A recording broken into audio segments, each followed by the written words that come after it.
నమస్తే. Welcome to our channel. నేను విశాల్ని. వైఎస్ఆర్‌సీపీ పార్టీలో ఫైర్ బ్రాండ్‌గా ఉన్న రోజా అయితే ఇప్పుడు ఆ పార్టీని వీడబోతుందా అనే వార్త అయితే గట్టిగా వినిపిస్తుంది. మరి వీడుతారో లేదో తెలీదు. మరోపక్కేమో తమిళనాడు రాజకీయాల్లోకి వెళ్తున్నారంటూ వార్త అయితే గట్టిగా వినిపిస్తుంది. మొత్తానికి ఇక్కడి నుంచి ఇంకా చెన్నై వెళ్ళిపోతుందని వార్త కూడా వినిపిస్తుంది. నిజానికి ఇంకా రోజా ఎటువైపు చూపిస్తుంది? ఇలాంటి అంశాలను చర్చించే ముందు స్టూడియోలో ఉన్నారు సీనియర్ జర్నలిస్ట్ డాక్టర్ కనకదుర్గ గొడ్లమణి గారు ఉన్నారు. వారిని అడిగే విషయాన్ని తెలుసుకునే ప్రయత్నం చేద్దాం. నమస్కారం మేడం. నమస్తే అండి. మేడం, మొత్తానికి రోజా ఇప్పుడు వైసీపీ పార్టీలు 2029లో ఉంటుందా? ఉండదా? అనే డౌట్ వైసీపీ లీడర్ నుంచే వస్తుంది. మరోపక్క ప్రజల నుంచి కూడా ఉంది. మొత్తానికి రోజా అయితే తమిళనాడు పాలిటిక్స్‌లోకి వెళ్ళబోతుందంటూ ప్రచారం అయితే వస్తుంది.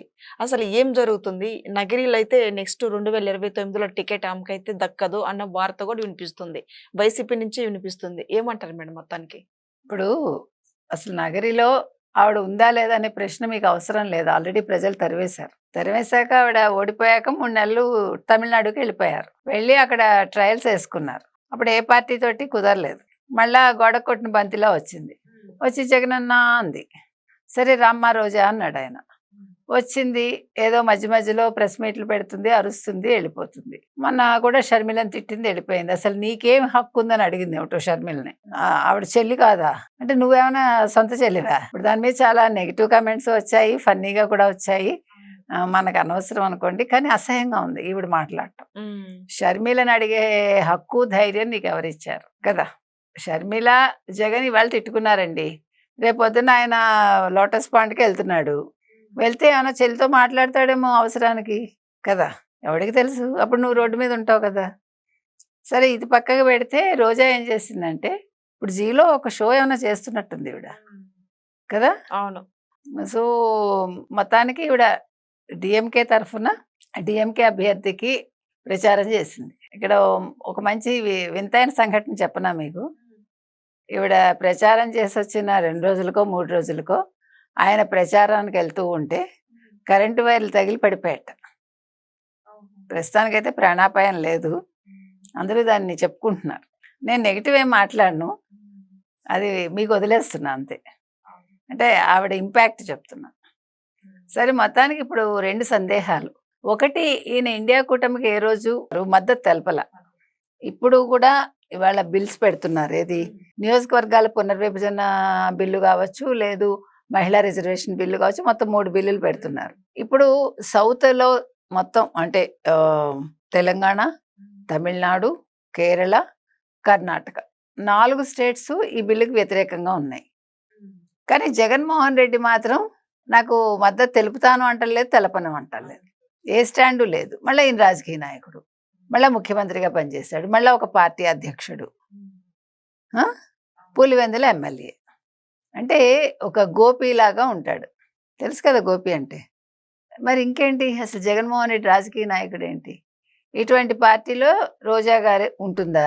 ఆవిడ ఏం చేసింది, ఇప్పుడు డిఎంకేకి వెళ్తే దాని మీద ఇంకా వైసీపీ వాళ్ళు స్పందించలేదు. ఎందుకంటే డిఎంకే అనేది వాళ్ళ ఇండియా కూటమిలో ఉంది. ప్లస్ కాంగ్రెస్ తోటి ఈయనేం పొత్తు పెట్టుకోలేదు. చెల్లెలు కాంగ్రెస్లో ఉంది. మరి ఆ పార్టీలోకి రోజా వెళ్ళింది. అంటే వెళ్ళడం అంటే వాళ్ళకి సపోర్ట్గా వెళ్ళి మాట్లాడింది. మళ్ళీ షర్మిలని తిడుతుంది. మీకు ఫన్నీ చెప్తున్నా. ఇది ఏ రకంగా తీసుకోవాలి? ఇంతకంటే అవకాశవాద రాజకీయాలు ఇంకెవరివైనా ఉంటాయా? ఇప్పుడు షర్మిల ప్రెస్ మీట్ పెట్టి ఏకాలా వద్దా రోజాని? దుమ్ము దులపాలిగా. దులపాలి కదా. అంటే ఇప్పుడు ఇట్లాగ ఎంట్రీ ఇచ్చుకుని భర్త సెల్వం అని తమిళ వాడు ఎలాగా, తమిళ ఇండస్ట్రీలో కూడా బాగా తెలుసు ఈవిడ. కాబట్టి ఈవిడ ఏం చేస్తోంది, ఇప్పుడు నెమ్మదిగా డిఎంకేకి చేరువవ్వాలని చూస్తుంది. అంటే స్టాలిన్ కుటుంబంలో కూడా వీళ్ళకి మంచి సంబంధాలు ఉన్నాయి. సో ఇట్లా క్యాండిడేట్స్ తరఫున వెళ్ళి ప్రచారం చేసి నెమ్మదిగా డిఎంకే తరఫున మళ్ళీ ఏ రాజ్యసభకైనా వెళ్తుందా ఈవిడ. అండ్ నెక్స్ట్ 2029లో పార్టీ రాదని ఫిక్స్ అయిపోయి ఉన్నారంటారా మేడం? నగరిలో ఆవిడని తంతారు పెట్టి ఇంకేం మామూలుగా కాదు. నగరిలో తంతే తమిళనాడులో పడాలి ఆవిడ డిఎంకే ఆఫీస్లో. ప్రజలు అసలు ఆడవాళ్ళు అసలు క్షమించరు. నగరి మహిళలు అందరూ కూడా ఆవిడ వచ్చిందంటే ఇంకేం లేదు. లేదు, నేను అక్కడి నుంచో పోటీ చేస్తే నాకే కావాలి అని రోజా మాట్లాడుతుంది. ఆవిడ చేస్తుంది, చేయనివ్వండి. ప్రజలు కూడా ఏం చేయాలో చేస్తారు. ఎలా సమాధానం చెప్పాలో చెప్తారు. ఆడుదాం ఆంధ్ర కాదమ్మా రోజా ఇదని. అందుకని ఏం కంగారు పడకండి, ప్రజలు తెలివి తక్కువగా లేరు. అసలు ముందు జగన్మోహన్ రెడ్డి రానివ్వాలి కదా. ఇప్పటికే మీకు గాలి ముద్దు కృష్ణనాయుడు కొడుకు గాలి జనార్దన్ పేరు వినిపించింది. అతను లాస్ట్ ఒక 3 months బ్యాకే చేరదాం అనుకున్నాడు, ఈవిడే ఆపింది.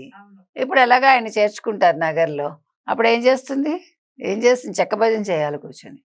నేను అనుకుంటే ఇప్పటి నుంచి సరిపోతుందండి. అందుకేనా మేడం ఇప్పటి నుంచి పాలిటిక్స్ లోకి, ఇప్పుడు తమిళనాడు పాలిటిక్స్ లోకి అందుకే ఆవిడకి అన్నీ తెలుసు, ప్రజలు ఎలా ఉన్నారు ఏమనుకుంటున్నారని, తెలివి తక్కువది కాదు. అందుకని ముందుగానే అక్కడ ఇంకొక సీట్ చూసుకుంటుంది అక్కడ ఇంకో పార్టీలో. అందుకని ఇవాళ రోజా పరిస్థితి ఎలా ఉందంటే అవకాశవాద రాజకీయాలకి పెట్టింది పేరు ఆవిడ. ఇక్కడ ఈయన అన్నీ కూడా ఎవరు జగన్మోహన్ రెడ్డి నేర్పించాడు కదా. అందుకని అవకాశవాద రాజకీయాలు ఆవిడ కూడా వాడుకుంటుంది. అందుకని ఏం సందేహం లేదు.